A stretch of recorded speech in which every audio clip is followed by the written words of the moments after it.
mulher que trabalha em uma plantação, conhece todas as adversidades climáticas e percebeu uma técnica mais eficiente para plantio de mudas.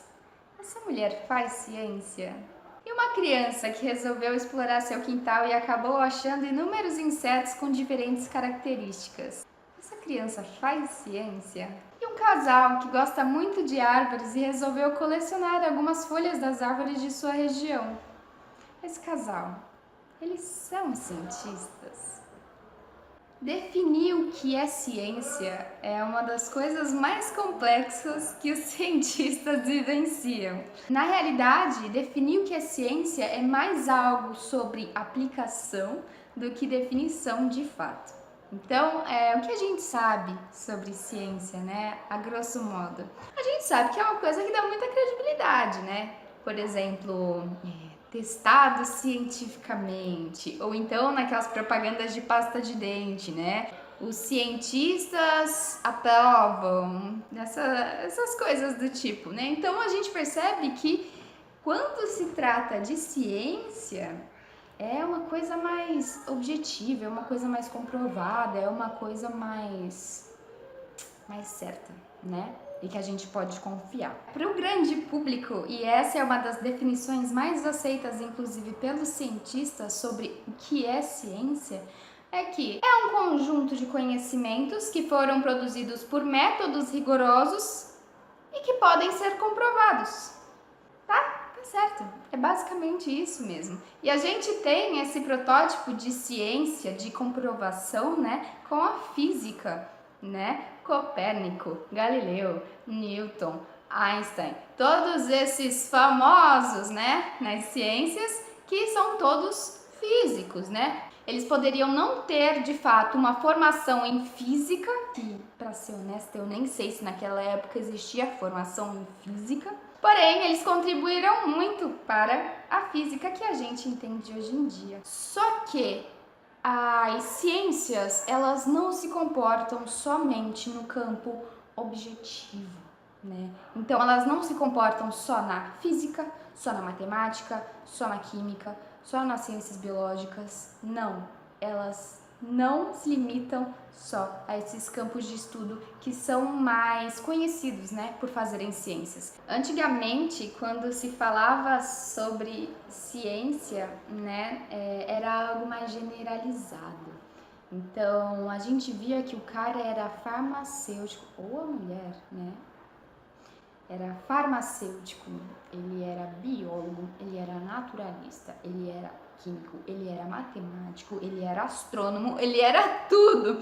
E aí hoje em dia a gente fica, meu Deus, é tão difícil fazer só o que eu faço. Mas não, é que o conhecimento foi se complexando, as coisas foram andando, o tempo passou e hoje sim, a gente estuda questões mais específicas de fato, né? Porém, as ciências, elas não só se resumem naquilo que eu falei antes sobre algumas carreiras mais objetivas, né? A gente pode encontrar uma carreira científica muito em ascensão hoje em dia, que é as ciências políticas, por exemplo, ou as ciências sociais, né, que estuda a sociedade e tudo que envolve. Então, se a gente for fazer uma análise histórica de como as coisas começaram, né, na vida científica, eu acredito que o cara mais exemplar assim é Sócrates, né? Ele teve inúmeros discípulos, mas não só por isso, mas também pelo método socrático, que basicamente era fazer a pessoa pensar e refletir por meio da sua fala. Então, tudo que a pessoa falava, ele respondia com: por que você acha isso? Ou então com: você tem certeza de que você tá certo?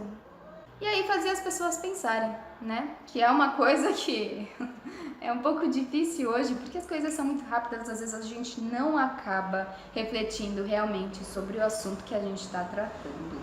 E aí, posteriormente, vem Aristóteles, maravilhoso, que foi o primeiro a classificar de forma mais formal os seres vivos. Então ele conseguiu classificar os animais, por exemplo, como vertebrados, aqueles que têm uma coluna vertebral, e invertebrados. Mesmo eles nem sabendo o que de fato era a coluna vertebral na época. Olha que louco. E quando a gente fala de Aristóteles, a gente não pode deixar de falar das 4 causas, né? Que é como se fosse uma pirâmide. É a causa material, a causa eficiente, a causa formal e a causa final, que é como se fosse de fato uma hierarquia que montasse o ser em questão. Então, por exemplo, a causa material era sobre o que vai moldar e montar aquele ser em questão. Então, por exemplo, a nossa causa material são as células e a causa eficiente vai falar de quem a gente está falando em questão. Então, por exemplo, nós vamos falar sobre uma árvore, né? E aí a causa formal é sobre uma anatomia, sobre uma parte da árvore, que a gente pode falar, por exemplo, sobre as folhas. E a causa final é sobre finalidade, é sobre função. Então a gente pode determinar dentre tantas outras funções para a folha a fotossíntese. E aí muitos outros pensadores que nos ajudaram a construir o mundo como é hoje e ajudam até hoje passaram por esse mundinho maravilhoso algum dia, como por exemplo Mary Anning, Marie Curie, Galileu de fato, né? Darwin, Wallace, Lamarck, entre muitos e muitos outros. Então, sim, eles eram generalistas e hoje nós somos mais especialistas. Só que as questões em pauta, o que era necessário foi se complexando gradativamente. Então, no início, as pessoas não se preocupavam em saber fazer uma bomba nuclear porque isso não era necessário.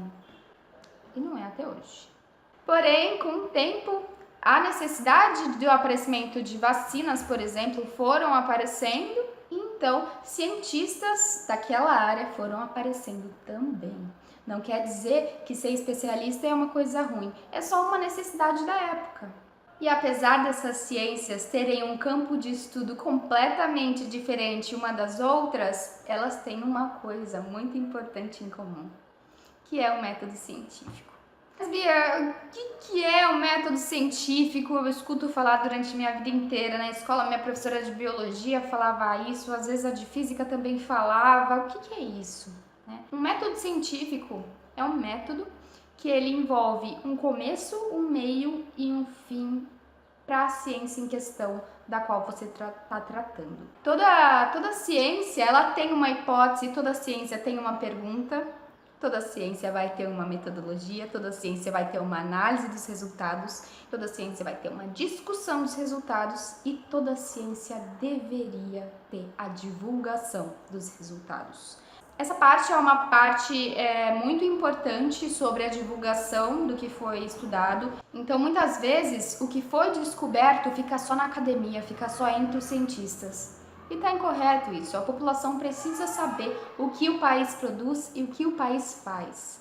Além disso, a população precisa saber por que as universidades públicas são tão importantes. E é delas que saem 90% das pesquisas científicas aqui no Brasil. Mas tá, Bia, você falou do método, da história, das áreas científicas, mas quem pode ser cientista? Eu acho muito importante a gente falar sobre isso, porque o estereótipo de cientista é uma pessoa louca, uma pessoa que mora lá no hemisfério norte, pode ser nos Estados Unidos, pode ser na Alemanha, pode ser, sei lá, na Noruega, né? Quando na verdade, não, isso é coisa do passado. E inclusive indaga-se muito se de fato é uma coisa do passado ou se é só uma coisa inventada. Quem pode ser cientista é quem quer fazer ciência, quem tem a mente aberta, quem é curioso, quem gosta de conhecer as coisas. Mulher, você, homem, você, negro, você, branco, você, trans, você, cis, você, qualquer coisa. Você só precisa ser uma pessoa que queira aprender e que queira construir conhecimento. É só isso, é tão simples. Se bem que eu tenho um pouquinho de cara de louca, então talvez essa coisa de cientista louco ainda esteja em voga. O meu nome é Beatriz, eu tenho 21 anos, eu estudo Ciências Biológicas na Universidade Estadual Paulista e eu moro em uma periferia daqui de Cubatão, São Paulo, Brasil. O objetivo desse canal é construir conhecimento, disseminar ideias e desmistificar mitos. Mas sozinha eu não consigo fazer isso, então eu peço encarecidamente, se você quiser saber alguma coisa sobre ciência, sociedade, cotidiano, comenta aqui embaixo, tá bom? E a gente conversa um pouquinho mais sobre. Então é isso. Um beijo, espero que tenham gostado.